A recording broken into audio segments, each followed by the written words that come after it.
ഇന്നും മൂന്നാം ലോകമെന്ന് വിളിക്കുന്ന ഈ ഗ്ലോബൽ സൗത്തിലെ എല്ലാ രാജ്യങ്ങളും, ഇന്ത്യ മാത്രമായിരിക്കും അതിനൊരു അപവാദം, കൊളോണിയലിസത്തിലൂടെ കടന്നുപോയിട്ടുള്ള എല്ലാ രാജ്യങ്ങളും, സൗത്ത് ആഫ്രിക്കയൊക്കെ കൊടുക്കുന്ന നേതൃത്വം മനസ്സിലാക്കും, അവയെല്ലാം പാലസ്തീൻ അനുകൂലമായിട്ടുള്ള നിലപാടെടുക്കുകയാണ് ചെയ്യുന്നത്. നമ്മെ സംബന്ധിച്ചിടത്തോളം ഏറ്റവും ലജ്ജാകരമായിട്ടുള്ള സംഗതി എന്നതാണ്, നാം നമ്മുടെ ആന്റി ഇംപീരിയലിസ്റ്റ് അടിത്തറ മുഴുവൻ റദ്ദ് ചെയ്യുകയാണ് വിഷയമാണ്.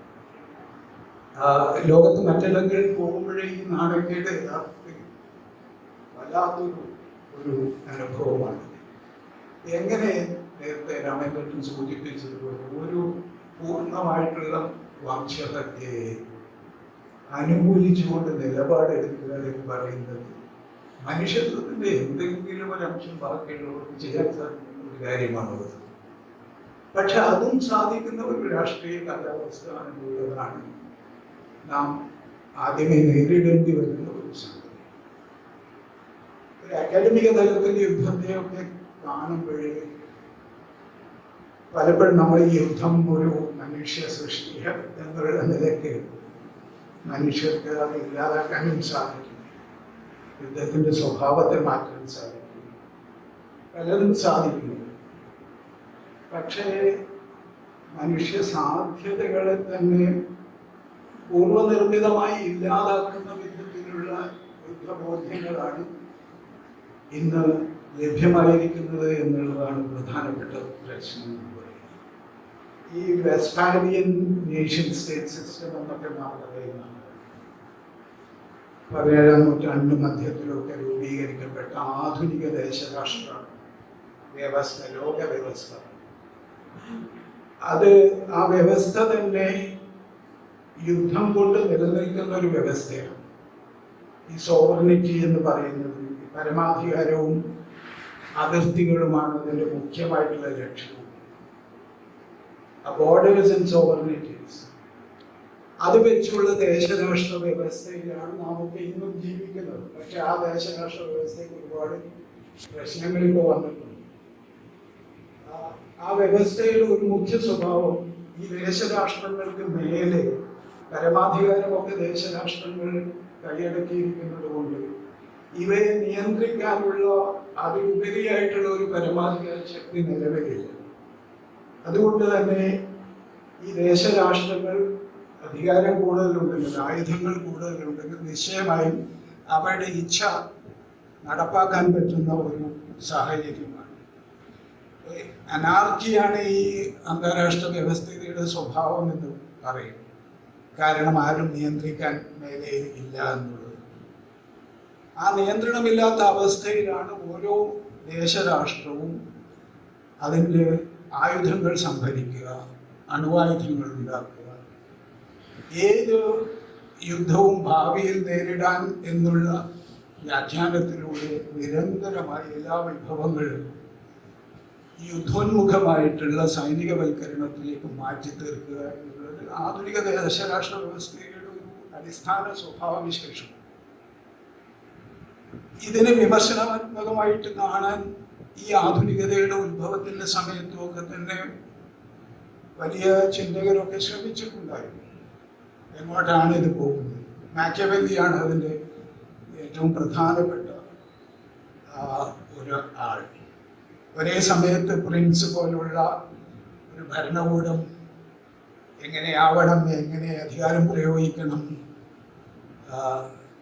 എന്നൊക്കെ സംസാരിക്കുന്ന ഒരു പുസ്തകം എഴുതുന്നതിൻ്റെ കൂടെ ഏകദേശം അതേ സമയത്താണ് അദ്ദേഹം തന്നെ ഡിസ്കോഴ്സസ് ഓൺ ലിബി എന്ന് പറയുന്ന പുസ്തകം എഴുതുന്നത്. അവിടെ എങ്ങനെ ജനകീയ അധികാരം നടപ്പാക്കാം, ഒരു റിപ്പബ്ലിക് എങ്ങനെ സ്ഥാപിക്കാം എന്നുള്ള ചർച്ച അദ്ദേഹം തന്നെ ചെയ്യും. ഈ ഗ്രാൻഡ് എന്ന് അദ്ദേഹം വിളിക്കുന്ന ഈ എലീറ്റ്സിൻ്റെ, ഈ ഉന്നത വർഗങ്ങളെ വിശ്വസിക്കരുത്, സാധാരണ മനുഷ്യരെയാണ് വിശ്വസിക്കേണ്ടത്. അവരിലൂടെ അദ്ദേഹം തന്നെ, മാക്കിയവെല്ലി തന്നെ ഒരു ഫ്ലോറൻസിൽ ജനകീയമായിട്ടുള്ള ഒരു പട്ടാളം ഉണ്ടാക്കാനൊക്കെ പരിശ്രമിക്കുന്നതൊക്കെ ഉണ്ട്. വളരെ വിപ്ലവകരമായിട്ടുള്ള ആശയങ്ങളാണ് അദ്ദേഹം കൊണ്ടുവന്നത്. ഇന്നിപ്പോൾ മാക്കിവെല്ലിയൻ എന്നൊക്കെ നമ്മൾ പറയുമ്പോൾ എപ്പോഴും ഈ അധികാരത്തെ ഉറപ്പിച്ചു നിർത്തുന്ന ആരോമാണ് എന്നുള്ള ഒരു ധാരണ. അങ്ങനെ ഒരു വായന പ്രിൻസിന്റെ വായനയിലൂടെ സാധിക്കും. പക്ഷെ അദ്ദേഹത്തെ വായിക്കാൻ ശ്രമിച്ച രണ്ടുപേരുണ്ട് ഒരേ സമയത്ത് ജീവിച്ചിരുന്നവർ. ഒന്ന് മുസോളിനിയാണ്, മറ്റൊന്ന് ഗ്രാംഷിയാണ്. മുസോളിനിയുടെ ജയിലിൽ കിടക്കുന്ന മനുഷ്യൻ. ഗ്രാംഷി തൻ്റെ കമ്മ്യൂണിസ്റ്റ് പാർട്ടിയൊക്കെ, ഇറ്റാലിയൻ കമ്മ്യൂണിസ്റ്റ് പാർട്ടിയൊക്കെ മോഡേൺ പ്രിൻസ് എന്നാണ് വിളിച്ചത്. മാക്കിവെല്ലിയുടെ വലിയൊരു ആരാധകനായിരുന്നു ഗ്രാംഷി. മോഡേൺ പ്രിൻസ്, ആ നേതൃത്വത്തിനെ കുറിച്ചുള്ള ഒരു ബോധ്യം. മാക്കിവെല്ലിയുടെ വിപ്ലവാത്മകത മനസ്സിലാക്കാൻ ശ്രമിച്ചത്. മുസോളിനി മാക്കിവെല്ലിയെ കുറിച്ചൊരു ലേഖനം എന്ന് വേണമെങ്കിൽ പറയാം, കുറച്ച് ദീർഘമായിട്ടുള്ള ഒരു ലേഖനം. അത് എഴുതി ഒരു ഇറ്റാലിയൻ യൂണിവേഴ്സിറ്റിയോട് എനിക്ക് PhD തരണമെന്ന് മുസോളിനി ആവശ്യപ്പെടുകയുണ്ടായി. വരുമ്പോൾ യൂണിവേഴ്സിറ്റി കൊടുത്തില്ല. മുസോളിനി ഫാഷിസത്തിന്റെ സമയം. അപ്പോൾ ഒരു ഫാഷിസ്റ്റും മാക്കിവെല്ലി വായിക്കുന്നു, ഒരു ഫാഷിസ്റ്റ് വിരുദ്ധൻ അതിൻ്റെ ജയിലിൽ കിടന്നും മാക്കിവെല്ലിയെ വായിക്കുന്നു എന്നുള്ളത് വളരെ വ്യത്യസ്തമായിട്ടുള്ള വായനകളാണ് നടക്കുന്നത്. ഈ ഫാഷിസത്തിൻ്റെ സ്വഭാവം അത് ഗ്രാംഷി നമുക്ക് ഒരുപാട് സഹായിക്കുന്നുണ്ട് അതിൻ്റെ സ്വഭാവം മനസ്സിലാക്കാൻ. പക്ഷെ ഇന്നത്തെ സമയത്ത് ഗ്രാംഷിയുടെ കാലത്തു നിന്നും ഒരുപാട് കടന്നു പോയിട്ടുള്ള ഈ സമയത്ത് അത് മനസ്സിലാക്കുന്നതിന് നമ്മെ സഹായിക്കുന്ന സംഗതി ഈ ഞാൻ നേരത്തെ സൂചിപ്പിച്ചിട്ടുള്ള ഈ സോവർണിറ്റി എന്ന് പറയുന്നത് പരമാധികാരം എന്നുള്ളത്.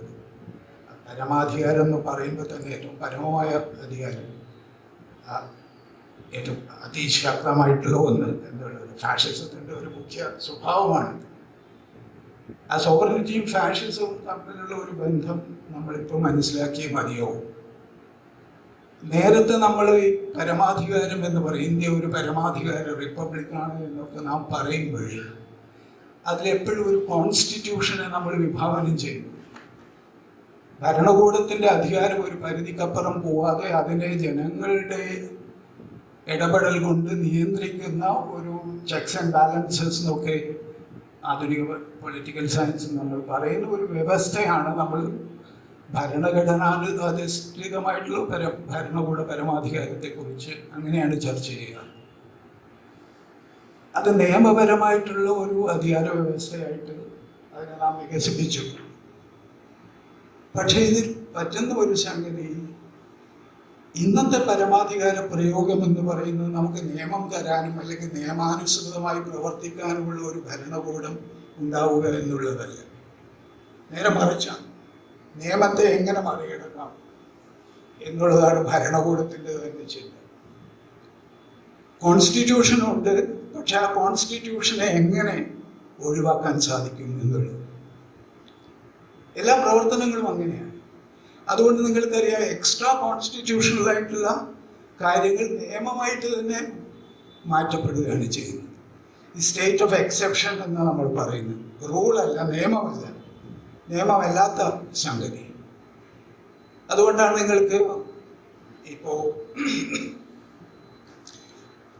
ഈ UAPA പോലുള്ള നിയമങ്ങൾ, ഈ ആഫ്സ്പയൊക്കെ, armed forces special powers act ഒക്കെ നേരത്തെ ഉണ്ട്, പക്ഷെ അതിന് പുതിയ രൂപങ്ങൾ കൈവരികയാണ് ചെയ്യുന്നത്. UAPA പഴയ ടാഡയും അങ്ങനെയൊക്കെയുള്ളതൊക്കെ മാറ്റി ഇപ്പോൾ നമ്മളുടെ പിന്നെ നിരപരാധിത്വം അത് തെളിയിക്കേണ്ടത് ഭരണകൂടത്തിൻ്റെ കർത്തവ്യമാണ്. ഇപ്പോഴങ്ങനെയല്ല, നിങ്ങൾക്കറിയാം, നമ്മൾ തന്നെ തെളിയും. ജയിലിലിട്ടിരിക്കുന്ന ആളാണ് ഞാൻ നിരപരാധിയാണെന്ന് തെളിയിക്കാനുള്ള എല്ലാ രേഖകളും കൊണ്ടുവരേണ്ടത്. എങ്ങനെയാണ് അത്? ഈ UAPA പോലുള്ള നിയമങ്ങൾ അത് പാസ്സാക്കുന്ന രീതിയും അതിനെക്കുറിച്ച് നിങ്ങൾ തന്നെ ആലോചിച്ചാൽ മതി. എങ്ങനെ റിഫോംസ് ബൈ സ്റ്റെൽത്ത് എന്നാണ്, കള്ളത്തരത്തിലൂടെയുള്ള ഈ നിയമ മാറ്റങ്ങളാണ് സംഭവിക്കുന്നത്. ഈ നിയമങ്ങളുടെ പ്രത്യേകത എന്താണെന്ന് വെച്ചാൽ അത് ഭരണഘടന തന്നിട്ടുള്ള അടിസ്ഥാന തത്വങ്ങൾ തന്നെ ഇല്ലാതാക്കുന്നത്. ഒരു സിറ്റിസനുള്ള അവകാശങ്ങളെ ഇല്ലാതാക്കും. അത് നിയമമായിട്ടാണ് വരുന്നത്. അതാണ് അതിൻ്റെ പ്രമാണം. സാമ്പത്തിക രംഗത്തും ഇത് തന്നെയാണ് സംഭവിക്കുന്നത്. ഒരു ഇക്കണോമിക് ഫ്രീ സോൺ എന്നൊക്കെ പറയുന്ന സംഗതി ആലോചിച്ച് നോക്കുക. എന്താണ് അത് ഒരു ഫ്രീ സോൺ എന്ന് പറയുന്നത്? ഭരണഘടന നൽകുന്ന പൗരന്മാർക്ക് ഒന്നിച്ചു കൂടാനുള്ള, കാര്യങ്ങൾ ചർച്ച ചെയ്യാനുള്ള, രാഷ്ട്രീയം ചർച്ച ചെയ്യാനുള്ള അവസരമില്ല. ട്രേഡ് യൂണിയൻ ഉണ്ടാക്കാൻ പറ്റില്ല. അഭിപ്രായ സ്വാതന്ത്ര്യം എന്ന് പറയുന്ന ഒരു മൗലികമായിട്ടുള്ള അവകാശം നടപ്പില്ല. എന്തിനാണ് ഇതൊക്കെ ചെയ്യുന്നത്? കമ്പനികൾക്ക് സ്വതന്ത്രമായി പ്രവർത്തിക്കാനുള്ള മേഖലകൾ ഉണ്ടാക്കാനാണ്. അപ്പൊ ഈ സോവറിനിറ്റി എന്ന് പറയുന്നത് ഒരു നിയമപരമായി നൈയാമികമായി നിർമ്മിക്കപ്പെട്ടിട്ടുള്ള ഒന്ന് എന്നുള്ളതിലപ്പുറത്തെ നിയമത്തെ തന്നെ പിൻവലിക്കുന്ന ഒരു പരമാധികാരത്തിന്റെ രീതിയാണ് ഇന്ന് ഭരണകൂടങ്ങൾ സ്വീകരിക്കുന്നത് എന്നുള്ളതാണ് പ്രധാനം. അതുകൊണ്ടാണ് അതും ഫാഷിസവും തമ്മിൽ വലിയ അകലമില്ലാത്ത രീതിയിൽ ആവുന്നത്. ഫാഷിസം എന്ന് പറയുന്നത് നമുക്ക് നിയമപരമായിട്ട് പരിരക്ഷയില്ല. ഇതിന്റെ അങ്ങേതലയൊക്കെ നാം കാണുന്നത് ഇപ്പോൾ അഫ്ഗാനിസ്ഥാനിലെയൊക്കെ യുദ്ധത്തിന്റെ സമയത്ത് അഫ്ഗാനിസ്ഥാനിലെ ചെറുപ്പക്കാരെ പിടിച്ചുകൊണ്ടുപോയി എവിടെയോ കൊണ്ടിട്ടെന്ന് നിങ്ങൾക്കറിയാം. ഗോണ്ടനമോ ബേ പ്രസിഡന്റാണ് ക്യൂബയുടെ. ഈ ഗോണ്ടനമോ ബേയിൽ എന്തിനാ കൊണ്ടിടുന്നത്? അവിടുത്തെ പ്രസിഡന്റ് എന്തിനാ കൊണ്ടിടുന്നത്? കാരണം അമേരിക്കൻ നിയമവ്യവസ്ഥ അവിടെ ബാധകമല്ല, ക്യൂബയുടെ നിയമവ്യവസ്ഥയും ബാധകമല്ല, ആരുടെ നിയമവ്യവസ്ഥ ബാധകമല്ല. ഈ നോ മാൻസ് ലാൻഡ് എന്നാണ് അവർ പറയുന്നത്. നിയമത്തിൽ നിന്ന്, ആ നിയമപരിരക്ഷയിൽ നിന്ന് വ്യക്തികളെ മാറ്റി നിർത്തുകയാണ്. അതുകൊണ്ട് സംഭവിക്കുന്ന എന്താണ്? ഈ അഫ്ഗാനിസ്ഥാനിൽ നിന്ന് പിടിച്ചുകൊണ്ടുപോയിട്ടുള്ള അവര് 99% ഇന്നസെൻസ് ആയിട്ടുള്ള സാധാരണ മുസ്ലിം ചെറുപ്പക്കാരാണ്. അവരെ അവരുടെ വസ്ത്രങ്ങളെല്ലാം ഊരി നഗ്നരായി നിർത്തി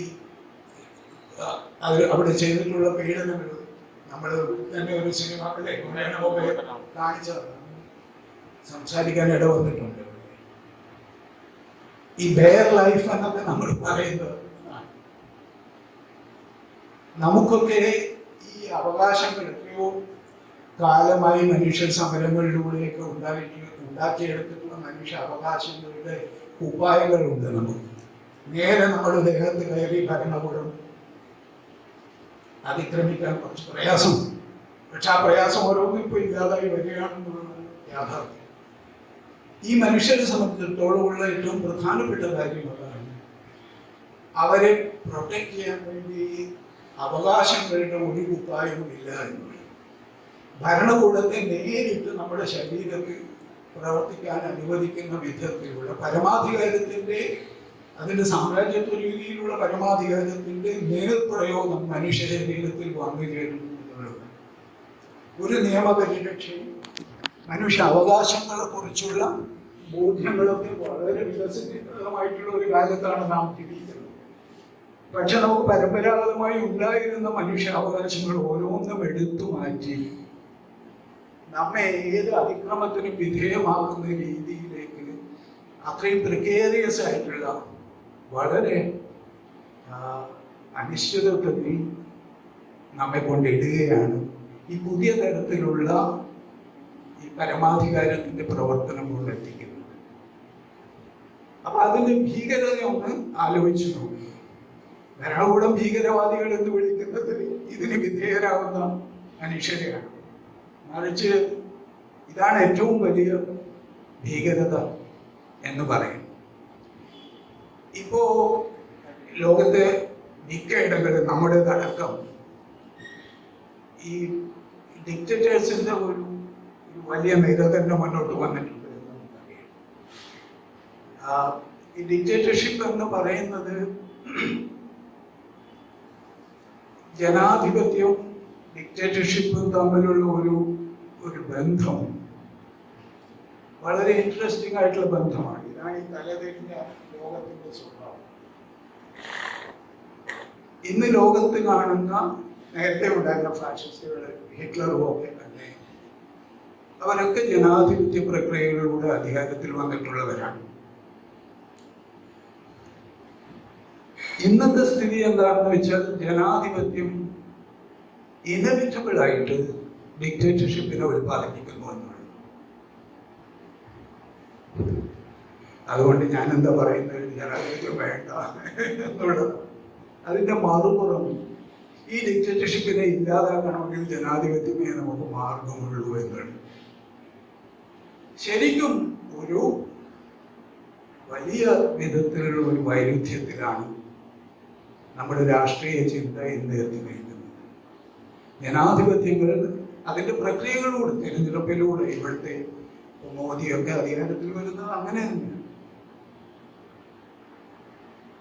ഇത് തന്നെയാണ് എർദോഗാനായാലും പുടിനായാലും നേരത്തെ റഷ്യയിൽ ബോൾസനാറോ ആരാണെങ്കിലും അധികാരത്തിൽ വന്നിട്ടുള്ളത് അങ്ങനെ തന്നെയാണ്. ഹിറ്റ്ലറും അങ്ങനെ. നമ്മൾ ജനാധിപത്യത്തെക്കുറിച്ചുള്ള വളരെ കാൽപ്പനികമായിട്ടുള്ള ധാരാളം ആശയങ്ങൾ നമ്മുടെ ഉള്ളിൽ അടിഞ്ഞുകൂടിയിട്ടുണ്ട്. അവയൊന്ന് പുനഃപരിശോധിക്കേണ്ടുന്ന സന്ദർഭമാണ് സ്വാഭാവികമായിട്ടും. കാരണം ആ ജനാധിപത്യവും അതിലൂടെയുള്ള മനുഷ്യാവകാശ സങ്കല്പനങ്ങളും ഒക്കെ തന്നെ കാര്യമായിട്ടുള്ള മാറ്റം വന്നിട്ടുള്ള ഒരു സന്ദർഭമാണിത് എന്ന് ഞാൻ നേരത്തെ തന്നെ സൂചിപ്പിച്ചു. നമുക്ക് ഈ ഡിക്റ്റേറ്റർഷിപ്പിനെ എതിർക്കാൻ വീണ്ടും ജനാധിപത്യമേ മാർഗമുള്ളൂ എന്നും നമുക്കറിയാം. കാരണം നമ്മൾ വേറെ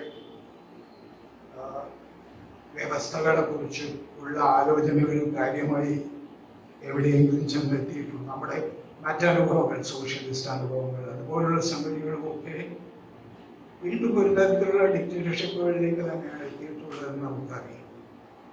അതുകൊണ്ട് ജനാധിപത്യത്തിന്റെ അത്തരം ഒരു ഓൾട്ടർനേറ്റീവ് നിശ്ചയമായും വീണ്ടും ആശ്രയിക്കേണ്ടി വരുന്നു.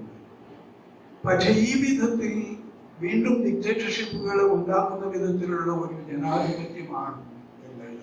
അതല്ലാതാവണമെങ്കിൽ സ്വാഭാവികമായും നമുക്ക് ഈ അധികാര വിന്യാസനത്തിൽ ഒരു സമൂഹത്തിൽ ഏത് വിധത്തിൽ അധികാരം വിന്യസിക്കപ്പെടുന്നു, ഈ ഒരു ഭരണകൂടത്തിന്റെ ഇന്നത്തെ ലോകത്തുള്ള, ഞാൻ നേരത്തെ പറഞ്ഞ നിയമം പിൻവലിക്കത്തക്ക വിധത്തിലുള്ള അധികാരത്തെ ജനകീയ ഇടപെടലിലൂടെ എങ്ങനെ അതിനെ കുറച്ചുകൊണ്ടുവരാനെങ്കിലും ശ്രദ്ധിക്കുക എന്നുള്ളത്, അത് ഇല്ലാതാക്കാൻ ശ്രമിക്കുക.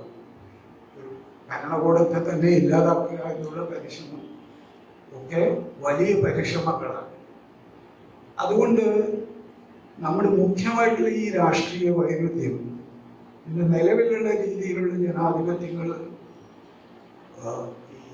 ഏകാധിപതികളെ സൃഷ്ടിക്കുന്നു എന്നുള്ളത്, ഏകാധിപതികളുടെ മാറ്റം ജനാധിപത്യമാണ് മാർഗം എന്നുള്ളതുമായ ആ ഒരു ധർമ്മസങ്കടത്തെ കാര്യമായി ആലോചനയിലൂടെ പുതിയ രീതിയിലുള്ള പ്രവർത്തനത്തിലൂടെയൊക്കെ അഡ്രസ്സ് ചെയ്യാനുള്ളതാണ് നമുക്ക് ഇന്ന് ചെയ്യാനുള്ളത്. അതിൽ മുഖ്യമായിട്ടുള്ള ഒരു സംഗതി നേരത്തെ രാമേന്ദ്രൻ സൂചിപ്പിച്ചതുപോലെ ഓരോരാളുടെ ഉള്ളിലും ഇന്ന് ഇത്തരം ആധിപത്യത്തിൻ്റെ അനേക വിധത്തിലുള്ള സ്വാധീനം ഉണ്ട്. അതുകൊണ്ട് നാം പലപ്പോഴും നമുക്ക് തന്നെ അംഗീകരിക്കാൻ പറ്റാത്ത കാര്യങ്ങളെ ഡിഫെൻഡ് ചെയ്യുന്നതായിട്ടൊക്കെ കാണാൻ സാധിക്കും. ആ ഒരു സ്വയം പരിശോധന നിശ്ചയമായിട്ടും അതിൻ്റെ ഭാഗം കൂടിയാണ്. എത്രത്തോളം കാമ്യമായിട്ടുള്ള ഒരു ജനാധിപത്യവാദം നമുക്ക് പോസിബിൾ ആണ് എന്ന് അതിനോടുള്ള ഒരു അത്തരം പുനരാലോചനകൾ നമ്മൾ ഒരു സെൽഫ് റിഫ്ലെക്സീവായിട്ട് ചെയ്യേണ്ടുന്ന ഒരു സന്ദർഭം കൂടി ആണ്. ഒരു കാര്യം ഈ വാട്സൺ ബഷീറിൽ വെച്ച് തുടങ്ങിയത് കൊണ്ട് പാലസ്തീനെ കുറിച്ച് സംസാരിച്ചുകൊണ്ടാണ്. അതിൽ ഏറ്റവും പ്രധാനപ്പെട്ട ഒന്ന് ഞാൻ നേരത്തെ പറഞ്ഞ കൊളോണിയൽ അനുഭവം ഉള്ള ഒരു ജനത. ഇപ്പൊ പശ്ചിമേഷ്യ ആകമാനം എടുക്കുക, ഈ മേഖലയെ കുറിച്ചൊക്കെ ആൾക്കാരുടെ മനസ്സിൽ എന്തൊക്കെയാണ് ഉള്ളത് അന്വേഷിച്ച് ഭീകരമാണ്. മറ്റൊരു ജനത അവിടെയൊക്കെ ജീവിക്കുന്ന നമ്മെ പോലുള്ള മനുഷ്യരാണെന്നുള്ള പ്രാഥമികമായിട്ടുള്ള ഒരു കാര്യമാണ് ആദ്യം നമ്മുടെ മുമ്പിൽ വരുന്നത്. അവരും സിനിമ ഉണ്ടാക്കുന്നു, സിനിമ കാണുന്നു, പാട്ട് കേൾക്കുന്നു. ചില ഇടങ്ങളിൽ വലിയ രാജഭരണങ്ങളും ഡിക്റ്റേറ്റർഷിപ്പുകളും, ചിലയിടങ്ങളിൽ വലിയ ജനാധിപത്യ സമരങ്ങൾ പരാജയപ്പെട്ട ഇടങ്ങളാണ്. ഈജിപ്ത് ആണെങ്കിലും യമൻ ആണെങ്കിലും ഇറാഖികളാണെങ്കിലും ഇറാൻ ജനതയാണെങ്കിലും അവരൊക്കെ ഒരു വിധത്തിൽ ആ സമരങ്ങളിലെ പരാജയം അനുഭവിച്ചു. അതുകൊണ്ട് ആരും നിർത്തുന്നില്ല. ഈ പശ്ചിമേഷ്യൻ മേഖല എന്ന് പറയുന്നത് ഇന്നിപ്പം യുദ്ധങ്ങളുടെ വലിയൊരു കലാപത്തിന്റെ മേഖലയായി നാം കണക്കാക്കുന്നുണ്ട്. യൂറോപ്പിന്റെ ഇത്രയും കാലത്തെ ചരിത്രം പരിശോധിച്ച് നോക്കിയാൽ അതുമായിട്ട് താരതമ്യപ്പെടുത്തി നോക്കുമ്പോൾ പശ്ചിമേഷ്യയിൽ വലിയ സമാധാനത്തിന്റെ മേഖലയായിട്ടാണ് മനസ്സിലാക്കുന്നത്. കാരണം ഞങ്ങളുടെ ഇന്റർനാഷണൽ റിലേഷൻസ് പഠിക്കുമ്പോഴും ഉപയോഗിക്കുന്ന ഒരു പുസ്തകമാണ് ദി ലോങ് പീസ് എന്ന് പറയുന്നത്. ജോൺ ലൂയിസ് ഗാലിസ് എന്ന് പറയുന്ന ആൾ എഴുതിയത്. എന്താ ഈ ലോങ് പീസ്? ഈ കോൾഡ് വാറാണ് യൂറോപ്യൻ ചരിത്രത്തിലെ ഏറ്റവും ദീർഘമായിട്ടുള്ള സമാധാനത്തിന്റെ കാലം. ശീതസമരകാലം 70 വർഷം. അത്രയും സമാധാനം യൂറോപ്പിൽ അതിന്റെ ചരിത്രത്തിൽ ഇന്ന് വരെ ഉണ്ടായിട്ടില്ല. ലോങ് പീസ് യാഥാർത്ഥ്യം അതാണ്. നമ്മൾ നേരത്തെ വെസ്റ്റ്ഫാലിയൻ ദേശരാഷ്ട്ര സംവിധാനത്തെ കുറിച്ച് 17-ാം നൂറ്റാണ്ടിൽ ആ ട്രീറ്റി ഓഫ് വെസ്റ്റ്ഫാലിയ 1648 ഒപ്പുവെക്കുന്നത് ഒരു 100 വർഷത്തെ യുദ്ധത്തിന് ശേഷം. 100 വർഷത്തെ യുദ്ധവും 30 വർഷത്തെ യുദ്ധവും അതിലേത് എടുക്കണമെന്നുള്ളത്. ഈ 100 വർഷത്തെ യുദ്ധമൊക്കെ സ്വാഭാവികമായിട്ടുള്ള ഒരു കാര്യമായിരുന്നു യൂറോപ്പിനെ സംബന്ധിച്ച്. ഈ ഫ്രഞ്ച് വിപ്ലവവും മറ്റ് യൂറോപ്യൻ ആധുനികതയുടെ വളർച്ചയും റെനസാൻസും ഒക്കെ നടക്കുന്ന സമയത്ത് തന്നെയാണ് ഈ യുദ്ധങ്ങൾ നടക്കുന്നത്. അതുകൊണ്ടാണ് അതിൻ്റെ തുടക്കത്തിലാണ് മാക്കിയവെല്ലി സ്വയം ഒരു ജനകീയമായിട്ടുള്ള പട്ടാളം ഉണ്ടാക്കണമെന്നുള്ള അതിനൊക്കെയുള്ള ശ്രമം നടത്തുന്നത്. കാരണം അന്ന് ദേശരാഷ്ട്രങ്ങൾ എന്നുള്ളത് ഈ രീതിയിൽ രൂപീകരിക്കപ്പെട്ടിട്ടില്ല. ഈ മിലിഷ്യകളെ കൊണ്ട് നടക്കുന്ന പ്രൈവറ്റ് ആർമിയാണ് ഓരോ ഭരണാധികാരിയും അവരുടെ യുദ്ധത്തിന് വേണ്ടിയിട്ട് വാടകയ്ക്കെടുക്കുന്നത്. അവർ യുദ്ധം ചെയ്തു. അതിൽ നിന്ന് ഒരു നാഷണൽ ആർമിയും ഒക്കെ വരുന്ന ഈ നേരത്തെ പറഞ്ഞ പരമാധികാരവും ബോർഡേഴ്സും ഒക്കെ ആയിട്ടുള്ള ഭരണകൂടങ്ങളുടെ ആവിർഭാവം വന്നു. ഇത്തരത്തിലുള്ള ഒരു യൂറോപ്പിനെ താരതമ്യപ്പെടുത്തി നോക്കുമ്പോൾ പശ്ചിമേഷ്യയിൽ യുദ്ധങ്ങൾ ഉണ്ടായിട്ടില്ല, ഇന്നും ഇല്ല എന്നുള്ളത് ധാരാളം. മിക്ക യുദ്ധങ്ങളും പശ്ചിമേഷ്യയിലെ ജനത ഉണ്ടാക്കുന്നതുമാണ്. ആഭ്യന്തര യുദ്ധങ്ങളുണ്ട്. അത് തന്നെ പലപ്പോഴും പുറത്തുനിന്നുള്ള ശക്തികളും വന്ന് അകത്തുള്ള വ്യത്യസ്തമായിട്ടുള്ള താല്പര്യങ്ങളുള്ള ശക്തികളുടെ ഏറ്റുമുട്ടൽ രൂക്ഷമായിട്ടുള്ള യുദ്ധമാക്കി മാറ്റുന്ന ഒരു സ്ഥിതിവിശേഷം. കൂടുതൽ ഏറ്റവും വലിയ നരഹത്യ നടത്തിയിട്ടുള്ള പുതിയ യുദ്ധങ്ങൾ അത് അഫ്ഗാനിസ്ഥാൻ തൊട്ടങ്ങോട്ട് ഇറാഖിലെ യുദ്ധം, 2003 ലിബിയയിലെ യുദ്ധം, സിറിയയിലെ യുദ്ധം ഒരു പരിധി വരെ അകത്തുള്ളതും പുറത്തുള്ളതും കൂടിയാണ്. മറ്റേ ഈ അഫ്ഗാനിസ്ഥാനിലെയും ഇറാഖിലെയും ലിബിയയിലും ഒക്കെ മേലെ നിന്ന് ഇങ്ങോട്ടുള്ള യുദ്ധം. ഇറാഖിലെ യുദ്ധത്തിന്റെ കാര്യം നമുക്കൊക്കെ അറിയാം.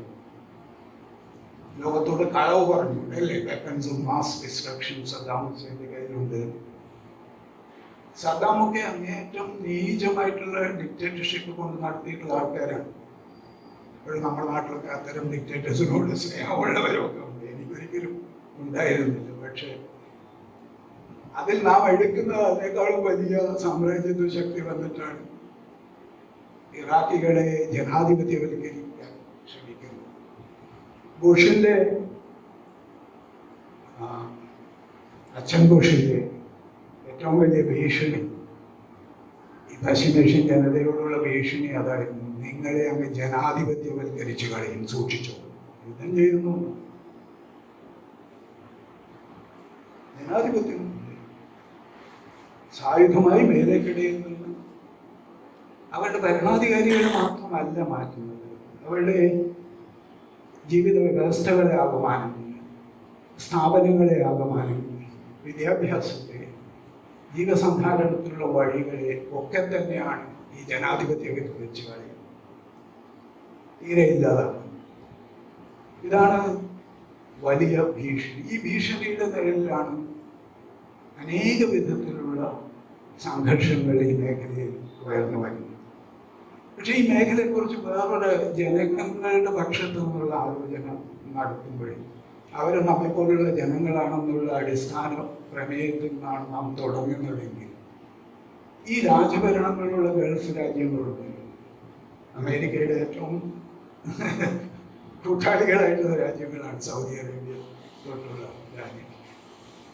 ഈ രാജ്യങ്ങളുടെയൊക്കെ ഭരണവ്യവസ്ഥകളെ കുറിച്ചൊന്നും നമ്മുടെ നാട്ടിൽ അധികം ചർച്ചയൊന്നും നടക്കാറില്ല. കാരണം നമ്മുടെ ഒരുപാട് ജനങ്ങൾ അവിടെ തൊഴിലെടുക്കുന്നത് കൊണ്ട് ഇത്തരം വിമർശനങ്ങളൊക്കെ ഞാൻ തന്നെ പലപ്പോഴും എഴുതിയിട്ടുള്ള ഭാഗങ്ങളാകെ പത്രങ്ങളൊക്കെ വെട്ടിക്കളയും. കാരണം അവിടുത്തെ സർക്കുലേഷൻ ബാധിക്കും. നമ്മുടെ അങ്ങനെയൊക്കെ അനുഭവിച്ചിട്ടുള്ള ഒരാൾ കൂടിയാണ്. ഈ ഭരണകൂടങ്ങൾക്കെതിരെ ഈ ഗൾഫ് മേഖലയിലെ ഏറ്റവും പഴയ രീതിയിലുള്ള വ്യവസ്ഥകളൊക്കെ ഉള്ള പ്രദേശമായിട്ടാണ് ഇതിനെയൊക്കെ കാണുന്നത്, അല്ലേ? ഈ യമനിലെ ഹൂത്തികൾ ഇന്ന് ആകെ പാലസ്തീൻകാരെ സപ്പോർട്ട് ചെയ്യാൻ വേണ്ടി എന്തെങ്കിലും രംഗത്തിറങ്ങി പ്രവർത്തിക്കുന്ന ആകെയുള്ള ഒരു ജനത യമനി ജനതയാണ്. അവരോടൊക്കെയുള്ള നമ്മുടെ ആറ്റിറ്റ്യൂഡ് എന്ന് പറയുന്നതിനെ കുറിച്ച് ഞാൻ സംസാരിക്കുന്നത് ഈ കൊളോണിയൽ വീക്ഷണത്തിന്റെ അങ്ങേതലയാണത്. യമനികളെ കുറിച്ച് പറയുമ്പോൾ ഉടൻ തന്നെ ഇറാൻ സപ്പോർട്ടഡ് ഹൂത്തീസ് അല്ലേ എന്ന് പറഞ്ഞാൽ അതിൻ്റെയൊക്കെ എന്താണ് അതിൻ്റെ അടിസ്ഥാനപരമായിട്ടുള്ള കാഴ്ചപ്പാട്? ആ കാഴ്ചപ്പാട് യമനിലെ ജനതയ്ക്ക് ഒരു സ്വയം നിർണായകത്വമില്ല. അവർക്ക് അവരുടെ രാഷ്ട്രീയ ബോധവും അവരുടെ പ്രവർത്തനങ്ങളും കരുപിടിപ്പിക്കാനുള്ള കഴിവില്ല എന്ന് മുൻകൂർ പ്രഖ്യാപിച്ചിട്ടാണ് നാം രാഷ്ട്രീയ നിലപാടെടുക്കുന്നത്. ഇതൊക്കെ തന്നെയാണ് കൊളോണിയൽ വീക്ഷണം എന്ന് പറയുന്നത്. ഒരു ജനതയുടെ അവരുടെ സബ്ജക്റ്റിവിറ്റി, അവരുടെ സ്വത്വം അംഗീകരിക്കാതിരിക്കുക എന്നുള്ളതാണ് കൊളോണിയൽ വീക്ഷണത്തിന്റെ അടിസ്ഥാനപരമായിട്ടുള്ള കാര്യം. പക്ഷെ നമുക്ക് ഞാനിവിടെ വന്ന് യമനികളെ സപ്പോർട്ട് ചെയ്യുന്നു എന്ന് നിങ്ങൾ ചിലപ്പോൾ ചോദിച്ചു. അവരെയൊക്കെ എങ്ങനെയാണ് സപ്പോർട്ട് ചെയ്യുന്നത്? ഈ യമൻ 1990 വരെ ഒരു രാജ്യമായി, അല്ല 2 രാജ്യമായി. 90-ലാണ് അത് ഒരു രാജ്യമായി മാറിയത്. ദക്ഷിണ യമൻ ഒരു മാർക്സിസ്റ്റ് ലെനിനിസ്റ്റ് ഭരണകൂടമായിരുന്നു. 1990 വരെയുള്ള കാര്യമാണ് ഞാൻ സംസാരിക്കുന്നത്. ഒരു communist government, people's democratic republic of Yemen. ഒമാന്റെ കാര്യം എടുക്കുക, ഇന്ന് രാജഭരണമുള്ള ഒമാനിൽ 70-കളിൽ the popular front for the liberation of Oman and the Arabian Gulf, PFLOAG എന്ന് പറയുന്ന വലിയൊരു സംഘടനയും അവരും കമ്മ്യൂണിസ്റ്റ് വിപ്ലവം നടക്കുമെന്നുള്ള ഡോഫാർ പ്രവിശ്യയിലാണ് ഉണ്ടായത്. സലാലയിലുള്ള അവരധികാരം പിടിച്ചെടുക്കുമെന്നുള്ള നില വന്നപ്പോഴാണ് അമേരിക്കയും ഈ കമ്മ്യൂണിസ്റ്റ് വിരുദ്ധ സമരത്തിന്റെ കാലമാണെന്ന് ആലോചിക്കുന്നത്. ഇറാനിലെ ഷായുടെ ഭരണത്തിലൂടെ ആയുധങ്ങൾ കൊടുത്ത് അവിടുത്തെ സുൽത്താനെ മെയിൻറ്റെയിൻ, ഇന്ദിരാഗാന്ധിയും സപ്പോർട്ട് ചെയ്തിരുന്നു സുൽത്താൻ ഈ വിപ്ലവത്തെ ഇല്ലാതാക്കാൻ. സൗദി അറേബ്യയിൽ 50-കളിലും 60-കളിലും എണ്ണ തൊഴിലാളികളുടെ ഇടയ്ക്ക് അറേബ്യൻ പെനിൻസുല പീപ്പിൾസ് യൂണിയൻ പോലുള്ള തൊഴിലാളി സംഘടനകളുണ്ടായി. അപ്പൊ നിങ്ങൾ ഏറ്റവും പഴഞ്ചനെന്ന് കരുതുന്ന പ്രദേശങ്ങളൊക്കെ വലിയ ജനകീയ പ്രക്ഷോഭത്തിന്റെയൊക്കെ ഇടങ്ങളാണ് എന്നുള്ളതാണ് യാഥാർത്ഥ്യം. ഫ്രെഡ് ഹാലിഡേ എന്ന് പറഞ്ഞാൽ അദ്ദേഹത്തിന്റെ ഒരു സുഹൃത്തായി നിന്ന് ജീവിച്ചിരിപ്പില്ല. ലണ്ടൻ സ്കൂൾ ഓഫ് എക്കണോമിക്സിൽ അധ്യാപകനായിരുന്നു. ന്യൂ ലെഫ്റ്റ് റിവ്യൂവിന്റെ എഡിറ്റർമാരിൽ ഒരാളായി. അദ്ദേഹം അറേബ്യ വിത്തൗട്ട് സുൽത്താൻസ് എന്ന് പറഞ്ഞ് 1977-78 കാലത്ത് ഒരു പുസ്തകം പ്രസിദ്ധീകരിച്ചു. അങ്ങനെ സുൽത്താൻമാരില്ലാത്ത ഒരു ഈ ഗൾഫ് മേഖലയെ കുറിച്ചാണ് എഴുതിയത്. അതൊക്കെ നോക്കിക്കഴിഞ്ഞാൽ നമുക്ക് ഇതിൻ്റെ ഒരു വ്യാപ്തി മനസ്സിലാവും. ഇറാനെ കുറിച്ചെന്നുള്ള ധാരണയൊന്നും മതി അല്ലേ? ഈ യുദ്ധം, ഇസ്രായേലിൻ്റെ ഇറാന്റെ മേലുള്ള അറ്റാക്ക്, ആ യുദ്ധം പൂർണ്ണമായി അവസാനിച്ചിട്ടില്ല എന്നുള്ളത് ആലോചിക്കണം. ഒരു സീസ് ഫയറിൻ്റെ തൂങ്ങി നിൽക്കുന്നതാണ്. അമേരിക്കയുടെ അറ്റാക്ക് ടെഹ്റാന്റെ മേലെയുള്ളത്, ആണവ നിലയങ്ങൾക്കും ആണവ ശേഖരത്തിന് മേലെയുള്ള അറ്റാക്ക്. ഈ ഇറാനെ കുറിച്ചുള്ള ധാരണകൾ എന്താണ്? നമുക്ക് നമ്മുടെ നാട്ടിൽ നിന്ന് ധാരാളം മന്ത്രപരീക്ഷയിൽ പോവാന്ന് പറയും. ഇറാനിലേക്ക് പോയിക്കൊണ്ടിരുന്ന ആദ്യം, പിന്നീടാണ് അറബ് ഗൾഫ് നാടുകളിലേക്കൊക്കെ പോകാൻ തുടങ്ങി.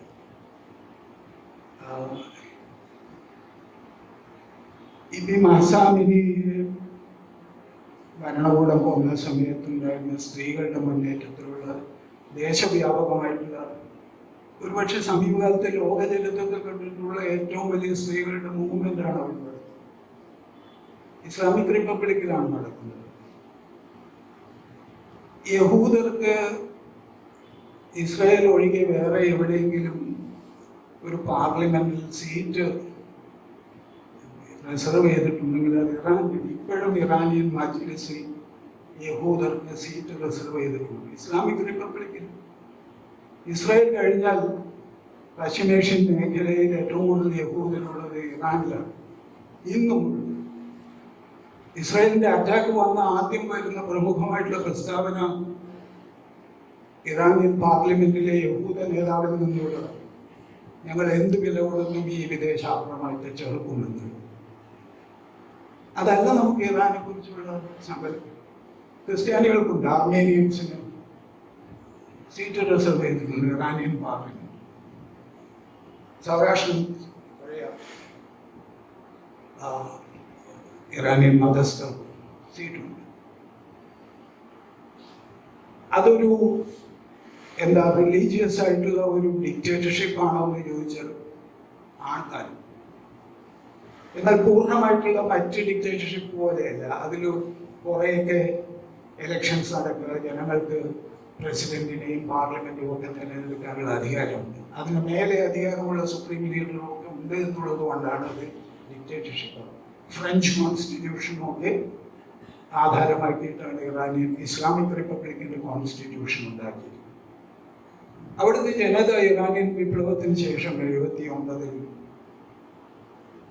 ഇസ്ലാമിക് റിപ്പബ്ലിക് ഉണ്ടാക്കി ആദ്യം ഇലക്ഷൻ നടത്തിയപ്പോഴും ജനങ്ങൾ തിരഞ്ഞെടുത്തത് ഒരു ശരിക്കും ഈ മത നേതാക്കന്മാരെ വിമർശിക്കുന്ന ഫ്രഞ്ച് എഡ്യൂക്കേറ്റഡ് ആയിട്ടുള്ള ഒരു എക്കണോമിസ്റ്റിനെയാണ്, ഡോക്ടർ അബു ഹസൻ തന്നെയാണ് ജനങ്ങൾ ഇസ്ലാമിക് റിപ്പബ്ലിക്കിന്റെ ആദ്യ പ്രസിഡന്റായിട്ട് തിരഞ്ഞെടുത്തു.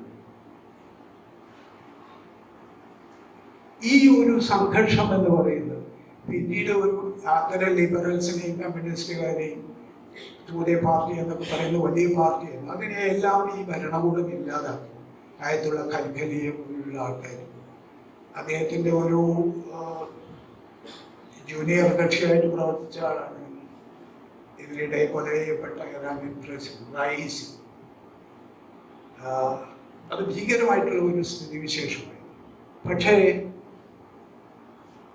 ഈ ക്ലർജിയുടെ അകത്ത് തന്നെ, റിലീജിയസ് സെക്ഷന് അകത്ത് തന്നെയുള്ള അതിന് വലിയ ട്രഡീഷൻ ഉണ്ടായിരുന്നു. ആയത്തുള്ള ശരീഅത്ത് മദരിയെ പോലുള്ള ആൾക്കാർ, ആയത്തുള്ള മുന്തസരിയെ പോലുള്ള ആൾക്കാർ. ഈ ആയത്തുള്ളമാരിൽ തന്നെ അനേകം പ്രോഗ്രസീവായിട്ടുള്ള ആയത്തുള്ളമാരുണ്ട്.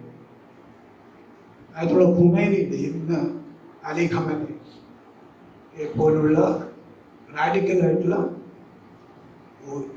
എക്സ്ട്രീം കൺസർവേറ്റീവ് ആൾക്കാരുടെ വളരെ ലിബറലായിട്ട് ആയത്തുള്ളമാരും. ഈ റിലീജിയസ് എസ്റ്റാബ്ലിഷ്മെന്റിന് അകത്ത് തന്നെയുള്ള പ്രത്യയശാസ്ത്രപരമായിട്ടുള്ള വലിയ സംഘർഷം നടക്കുന്ന ഒരു രാജ്യമാണ് ഇറാൻ. ഈ ഭരണകൂടവും ജനങ്ങൾ, ഈ ഭരണകൂടത്തിൽ തന്നെ ഇപ്പോഴുള്ള പെഷസ്കിയാൻ എന്ന് പറയുന്ന പ്രസിഡന്റ്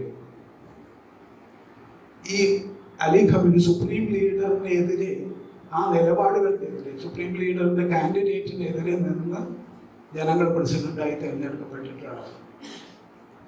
അദ്ദേഹം ഒരു എഞ്ചിനീയർ, അദ്ദേഹം ഒരു ഹാർട്ട് സർജനാണ്, ഡോക്ടർ പെഷസ്കി. അപ്പോൾ നമുക്ക് ഈ മേഖലയെ കുറിച്ചുള്ള ധാരണ എന്ന് പറയുന്നത് ഇഗ്നറൻസിന്റെ വലിയ ആവശ്യമുണ്ട്. പക്ഷേ ഒരുപാട് ധാരണകൾ ഈ പ്രദേശത്തിൻ്റെയോ ജനതയുടെയോ മുഴുവൻ വൈവിധ്യത്തെയും ഇല്ലാതാക്കിക്കൊണ്ടുള്ള ഏകശിലാരൂപത്തിലുള്ള ധാരണകളാണ് നാം ഉണ്ടാക്കിയിരിക്കുന്നത്. അങ്ങനെയുള്ള ഏകശിലാരൂപത്തിലുള്ള ധാരണകൾ ഉണ്ടാക്കുമ്പോൾ അതിനുള്ള വലിയ കോൺസിക്വൻസ് എന്താണെന്ന് ചോദിച്ചാൽ അതിലൂടെ നമുക്ക് ശത്രുവെ സൃഷ്ടിക്കാൻ സാധിക്കും. അത് നമ്മൾക്ക് ആഭ്യന്തര രാഷ്ട്രീയത്തിൽ പ്രയോജനപ്പെടുകയും ചെയ്യും. ഫാഷിസത്തിന്റെ യഥാർത്ഥത്തിലുള്ള പ്രയോഗം അങ്ങനെയാണ് നടക്കുന്നത്.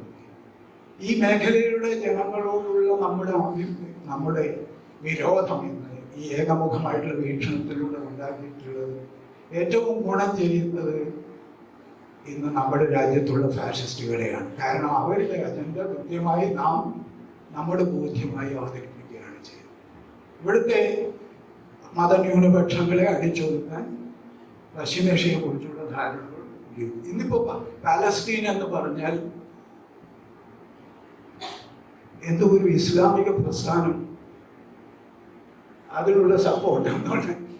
ഞാൻ 1980 പശ്ചിമേഷ്യയെ കുറിച്ച് പഠിക്കാൻ എൻ്റെ MA അതിലാണ്. അന്നാണ് തുടങ്ങി. 82 ലെബനോണിലെ യുദ്ധമൊക്കെ വാൾസം ബഷീർ നിങ്ങൾ കാണാൻ പോകുന്ന അതൊക്കെ ഒരു വിദ്യാർത്ഥി എന്നുള്ള നിലക്ക് നോക്കിക്കണ്ടിട്ടുള്ളവരാണ്.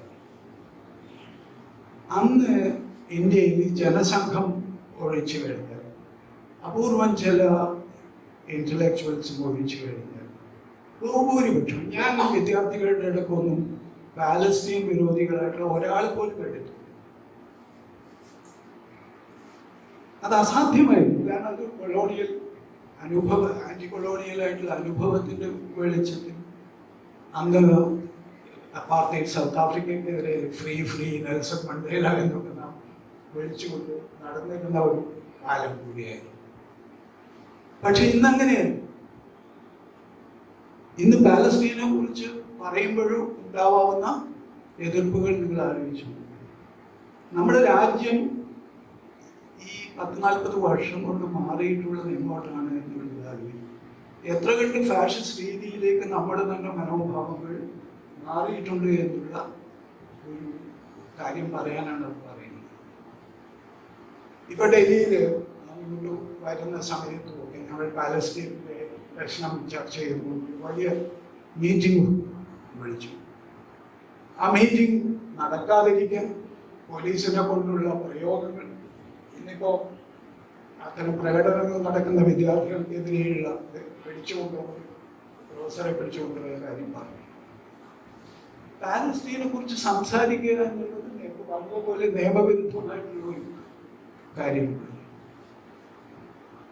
എന്നാൽ ഗവൺമെന്റിന് ഇപ്പോ ആൾക്കാർ പറയും ഈ ഹമാസിനെ പോലുള്ള ടെററിസ്റ്റുകൾ, ഇന്ത്യൻ സർക്കാർ എന്തുകൊണ്ടാണെന്ന് ഇതിനെ ടെററിസ്റ്റ് എന്ന് വിളിച്ച് അതിന് നിരോധിത സംഘടനയായിട്ട് പ്രഖ്യാപിക്കുന്നത്? എന്തായിരിക്കും അതിന്റെ കോൺസിക്വൻസ്? എന്താണ് ലെബനോണിലെ ഹൂത്തികളെ ടെററിസ്റ്റ് സംഘടന എന്ന് വിളിച്ച് എന്തുകൊണ്ടാണ് നിയമവിരുദ്ധമാക്കാത്തത്? അതെന്തിനാ ജനങ്ങളുടെ തലക്കിടും?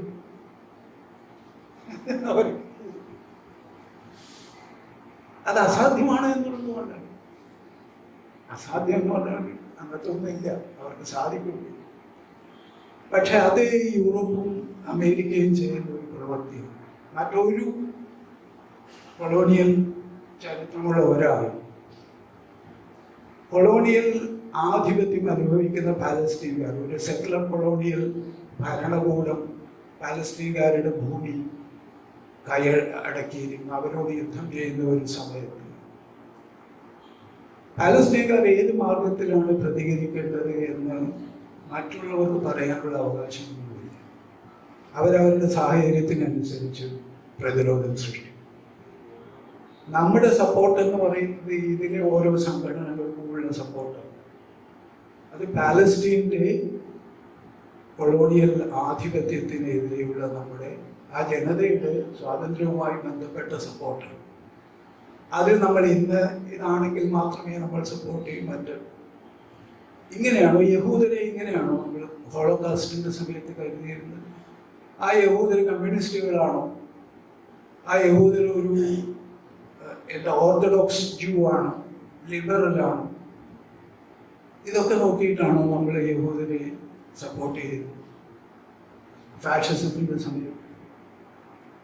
അങ്ങനെയല്ല, അത് യഹൂദർക്കുള്ള സപ്പോർട്ടാണ്. കാരണം അവരെ തെരഞ്ഞു പിടിച്ചാണ് നാസികൾ ഇല്ലാതാക്കുന്നത്. പാലസ്തീൻകാരുടെ കാര്യം അത് തന്നെ. പക്ഷെ നമുക്ക് അങ്ങനെയുള്ള രാഷ്ട്രീയ ചിന്തയെ തന്നെ ഒരു വിധത്തിൽ ഇല്ലാതാക്കുന്ന വിധത്തിലുള്ള ഇൻഫ്ലുവൻസസ് ആണ് നമ്മുടെ മേലെ വരുന്നത്. അത്തരം മാധ്യമ വ്യവഹാരങ്ങളാണ് നടക്കുന്നത്. അതുകൊണ്ട് പാലസ്തീനെ കുറിച്ച് ആലോചിക്കുമ്പോൾ ഒരു ഡീകൊളോണിയൽ എന്ന് പറയുന്നു അപകോളനീകരണത്തിൻ്റെതായിട്ടുള്ള ഒരു രാഷ്ട്രീയ വീക്ഷണത്തിൽ നിന്ന് കൊണ്ട് തന്നെയാണ് നമ്മൾ പാലസ്തീൻ പ്രശ്നത്തെ സമീപിക്കുന്നത്. അത് ഈ കൊളോണിയൽ വ്യവസ്ഥയുടെ ഇമ്പാക്റ്റ് എന്താണെന്ന് ചോദിച്ചാൽ പാലസ്തീൻ സെക്കുലർ കൊളോണിയലിസം ഉണ്ടായിരുന്ന മറ്റു പ്രദേശങ്ങൾ എടുക്കുക. സൗത്ത് ആഫ്രിക്കയിലാണ് അതിനെതിരെ പോരാടി ഒരു വിജയം കൈവരിക്കാൻ സാധിക്കും. വടക്കൻ അമേരിക്കൻ നാടുകളുടെ കാര്യം എടുക്കുക. സെക്കുലർ യൂറോപ്യൻ കൊളോണിയലിസം അവർ സെക്കുലേഴ്സ് ആയിട്ട് പോയി അമേരിക്കയിലെ തദ്ദേശീയ ജനവിഭാഗങ്ങളെ ഒരു വിധത്തിൽ വംശനാശം വരുത്തി. അപൂർവമായി എവിടെയും എന്ന് പറയുന്നത് യൂറോപ്യൻ ഒരു രാജ്യം അവിടെ സ്ഥാപിക്കുകയാണ് ചെയ്തത്. ഓസ്ട്രേലിയയിൽ ചെയ്തത് ഇതാണ്, ന്യൂസിലാൻഡിൽ ചെയ്തത് ഇതാണ്. പാലസ്തീൻകാർ പറയുന്ന ഒറ്റ കാര്യമേ ഉള്ളൂ, ഞങ്ങളെ പൂർണ്ണമായും ഇല്ലാതാക്കുക എന്നുള്ള ശ്രമത്തെ ഞങ്ങൾ പ്രതിരോധിക്കും. എന്ത് വഴിയിലൂടെയാണ് പ്രതിരോധം എന്നുള്ളത് അവരവരുടെ കയ്യിലുള്ള വിഭവങ്ങൾക്കനുസരിച്ച്. ആ പ്രതിരോധത്തിന് പോലും അവകാശമില്ല എന്നുള്ള രീതിയിലുള്ള വ്യാഖ്യാനങ്ങളാണ് ഉണ്ടാവുന്നത് എന്നുള്ളതാണ് ദയനീയമായിട്ടുള്ള കാര്യം. അതുകൊണ്ട് പാലസ്തീൻ പ്രശ്നം നമ്മെ ഒരു വിധത്തിൽ ഓർമ്മിപ്പിക്കേണ്ടത് കുഞ്ഞുങ്ങളൊക്കെ ദൈനംദിനം കൊല ചെയ്യപ്പെടുന്ന അങ്ങേയറ്റത്തെ വംശഹത്യയുടെ സ്ഥിതിവിശേഷം നിലനിൽക്കുന്നു. ആഗോളതലത്തിൽ വലിയ തോതിലുള്ള പ്രതിഷേധങ്ങൾ ഉണ്ടാകുന്നു. ഈ പ്രതിഷേധങ്ങൾക്കൊക്കെ ഒരു പ്രായോഗിക രൂപം അത്യാവശ്യമാണ് എന്ന് നമുക്കറിയാം. ഇപ്പോൾ BDS പോലുള്ള ക്യാമ്പയിനുകൾ, ബോയ്കോട്ട്, ഡൈവെസ്റ്റ്മെന്റ് ആൻഡ് സാങ്ഷൻസ് പോലുള്ള പാലസ്തീൻകാരുടെ തന്നെ ആഭിമുഖ്യത്തിലുണ്ടായിട്ടുള്ള അതിൻ്റെ അക്കാഡമിക് വശത്തിൽ അത് തുടങ്ങിയ കാലത്തുള്ള ഒരു സിഗ്നറ്ററിയാണ് ഞാൻ. അതുകൊണ്ട് എനിക്ക് ഈ മേഖലയെക്കുറിച്ച് പഠിപ്പിക്കുമ്പോഴും ഇസ്രായേലിലൊന്ന് പോകാൻ സാധിക്കും. അങ്ങോട്ട് കയറ്റി ഞാൻ അവിടെയൊക്കെ പോയിട്ടുണ്ട്. അതുകൊണ്ട് അതൊരു വലിയ പ്രശ്നം. പക്ഷെ വിദ്യാർത്ഥികൾക്കാണ് വലിയ പ്രശ്നം. അവർക്ക് ഗവേഷണം ചെയ്യാൻ സാധിക്കില്ല, മറ്റു പല പ്രശ്നങ്ങൾ. പക്ഷേ ഇപ്പോൾ സൗത്ത് ആഫ്രിക്കയിൽ നമ്മൾ അപ്പാർത്തൈഡിനെ തോൽപ്പിച്ചത് ലോകം എമ്പാടുമുള്ള അപ്പാർത്തൈഡ് ഗവൺമെന്റിനെ നിസ്സഹകരണം, അതിനെതിരെയുള്ള വലിയ തോതിലുള്ള സംഘാടനവും ഒക്കെ അകത്തുനിന്നുള്ള ANC-യുടെയൊക്കെ ഫൈറ്റിന്റെ കൂടെ ഇതും കൂടെ ഉണ്ടായിരുന്നപ്പോഴാണ് അതിനെ തോൽപ്പിക്കാൻ സാധിച്ചത്. പാലസ്തീൻ കാര്യത്തിൽ പ്രായോഗികമായി അങ്ങനെ അന്താരാഷ്ട്ര തലത്തിലുള്ള വലിയ തോതിലുള്ള പ്രതിഷേധങ്ങളൊക്കെ ഈ വിധത്തിലുള്ള പ്രായോഗിക തലത്തിലേക്ക് വരുന്നുണ്ടോ എന്നുള്ളത്. ഇപ്പോൾ അമേരിക്കയിൽ തന്നെ ഒരു പ്രസിഡന്റിന് അല്ലെങ്കിൽ ഒരു പാർട്ടിക്ക്, ഇപ്പോൾ റിപ്പബ്ലിക്കൻ പാർട്ടി, അവിടെ റിപ്പബ്ലിക്കൻ പാർട്ടിയും ഡെമോക്രാറ്റിക് പാർട്ടിയും ഈ ഇസ്രായേൽ അനുകൂല നിലപാടിൽ വലിയ വ്യത്യാസമൊന്നുമില്ല നിങ്ങൾക്കറിയാം. പക്ഷെ അവർക്ക് ഈ ഇസ്രായേൽ അനുകൂല നിലപാട് കൊണ്ട് ജയിക്കാൻ പറ്റില്ല എന്നുള്ള നില വരുമ്പോഴും ആണ് അതിന് മാറ്റമുള്ളത്.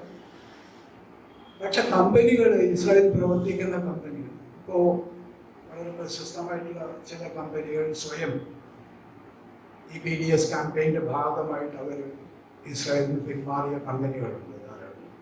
പാലസ്തീൻ അനുകൂല നിലപാടിൽ വലിയ കമ്പനികൾ ക്യാമ്പസുകളിലൊക്കെ അത്തരം പ്രവർത്തനങ്ങൾ നടക്കുന്നു.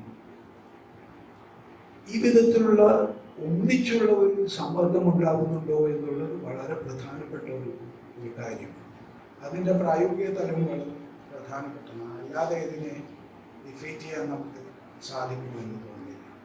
ഈ വാൾസും ബഷീറൊക്കെ കാണുമ്പോഴും നിങ്ങൾ മനസ്സിലാക്കുന്നത് ഞാൻ നേരത്തെ സൂചിപ്പിച്ച കാര്യങ്ങളാണ്. ഇസ്രായേലിലെ സാധാരണ മനുഷ്യരിൽ നിന്ന് ഒരേ സമയത്ത് ഈ ജനസൈഡിനെ സഹായിക്കുകയും അതിനുവേണ്ടി സ്വന്തം മക്കളെയൊക്കെ പട്ടാളത്തിൽ അയക്കുകയും ഒക്കെ ചെയ്ത് അവർ വന്ന് അവരനുഭവിക്കുന്ന മാനസിക സംഘർഷം. ഇവിടെ ഇന്ത്യയിലൊക്കെയാണ് അവർ പട്ടാള സർവീസ് കഴിഞ്ഞ ഉടനെ ചെറുപ്പക്കാർ വരുന്നത്. ഹിമാചൽ പ്രദേശിൽ എവിടെ പോയാലും ഇസ്രായേലി ടൂറിസ്റ്റുകൾ ചെറുപ്പക്കാരെയാണ് ഇവിടെ. ഇവരാലോചിക്കുമ്പോൾ എങ്ങനെ ഇങ്ങനെ ഒരു അവരുടെ തന്നെ മനുഷ്യത്വത്തിൻ്റെ വലിയൊരളവോളം ഈ ഭരണകൂടം നശിപ്പിച്ചിട്ടുണ്ട് എന്നുള്ളത് അവരെ തന്നെ അന്വേഷിക്കുമ്പോൾ മനസ്സിലാവും. ആ മാനസികമായിട്ടുള്ള ഒരു സ്കിസോഫ്രീനിയ, സ്പ്ലിറ്റ് പേഴ്സണാലിറ്റിയിലേക്ക് അവരെ എത്തിക്കുന്ന ഇസ്രായേലി ജനതയോട് തന്നെ ചെയ്യുന്ന വലിയ ദ്രോഹമാണ് അവിടുത്തെ ഭരണകൂടം ചെയ്യുന്നത്. അതിൻ്റെ ചില സൂചനകൾ സിനിമ കാണുമ്പോൾ നമുക്ക് മനസ്സിലാവുകയും ചെയ്യും. ഇത്രയും പറഞ്ഞുകൊണ്ട് ഞാൻ നിർത്തുന്നു. കുറച്ച് ശക്തമായി ചില കാര്യങ്ങൾ പറഞ്ഞത് ഈ കാര്യത്തിൽ കാര്യമായിട്ടുള്ള ആലോചന അത്യാവശ്യമാണ് എന്നുള്ളത് കൊണ്ടാണ്. നമസ്കാരം.